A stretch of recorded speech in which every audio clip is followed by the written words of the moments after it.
Episode में हमने जन्म और फिर मृत्यु की बात की।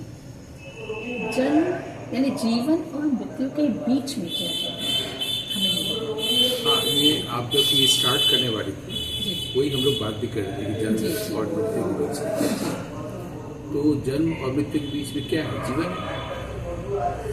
लेकिन मेरी दृष्टि में ऐसा नहीं। मेरी दृष्टि में जो है उसके अलावा अन्य दृष्टि में क्या है, पहले इसको बता दें। लोग ये समझते हैं जन्म होता है और मृत्यु होती है, फिर मोक्ष का क्या हुआ जो हम लोग बात कर रहे थे। मेरी दृष्टि में यह है कि जन्म नहीं होता है, क्योंकि जिसका जन्म होगा उसकी मृत्यु होगी। जिसको आप पाएंगे उसको खोएंगे। जिस चीज को आप जो चीज आपको मिलेगी वो आपके पास से हटाएंगे। ये नियम है प्रकृति का, है ना। जन्म होगा तो मृत्यु होगी, लेकिन जन्म यदि न हो तो मृत्यु होगी नहीं। तो जन्म जिसकी नहीं होगी उसी को तो मोक्ष मिला कि अब अगला जन्म नहीं हो रहा है। तो जन्म नहीं होगा तो फिर मोक्ष की जरूरत कहाँ है? लेकिन अब जन्म हो चुका है ना, तो अब जब मोक्ष हुआ तो अगला जन्म आपको नहीं मिल रहा है, तो हो गया। लेकिन उससे पहले अगला जन्म कौन देखा है? तो हम लोग को थोड़ा साइंटिफिक ढंग से अगर बात करें, व्यावहारिक रूप से, वो ये है कि ये जो हमारा जन्म हुआ है और मृत्यु होगी, ये अज्ञान है। वास्तव में जन्म हुआ ही नहीं।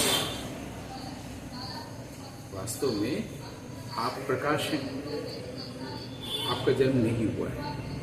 आपने देह को मान लिया है कि मैं,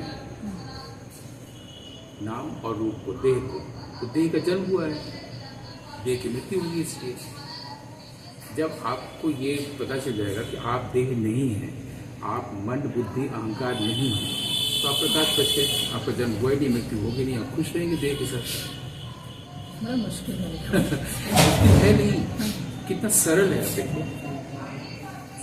आपने ये मान रखा है कि आपका नाम जगदीश्वरी है और आपका ये रूप है जिसको आप स्त्री कहते हैं।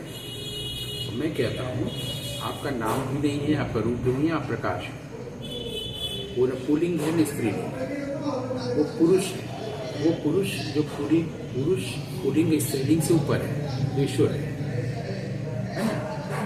पूरी शेती इति पुरुष, जो हम सबके देह में रहता है, सोता है, वो पुरुष है, यानी कि ईश्वर हम सब में, वो आप है। अच्छा, आपको लगता है कि मैं आंख से देखती हूँ, वो आपकी आंखों से देखता है, लेकिन इस आंख से आप उसे नहीं देख सकते। वो आपके कानों से सुनता है, लेकिन आपको लगता है कि मैं सुनती हूँ, आप मैं सोचती हूँ, जबकि वो आपका मन का प्रयोग करके वो सोचता है, लेकिन आप उसके बारे में उसको नहीं सोच सकती, आप उसको नहीं सुन सकती। एक केनोपनिषद में ये है कि जिसके द्वारा हम सुनते हैं, जिसके द्वारा हम देखते हैं, इसका मतलब है कि जब वो देखता है, सुनता है, सोचता है, इसलिए वही सब करता है ना। आगे कि नहीं, मैं कुछ नहीं करती हूँ। ये स्थिति का मतलब है आप प्रकाश में शिफ्ट कर गई, अब बॉडी नहीं रही, वो कर रहा है ना, यानी पूरा समर्पण हो गया ईश्वर के प्रति, वो कर रहा है। जैसे ही आपके पास ये स्टिलनेस आएगी कि मैं कुछ नहीं कर रही, वो कर रहा है, आप देखिए आपका जीवन इतना आसान हो जाएगा। अब भीतर से आनंद उमड़ उमड़ के आएगा। तो जो देह का जन्म हुआ है और देह की मृत्यु होगी, उसके बीच में ये समझ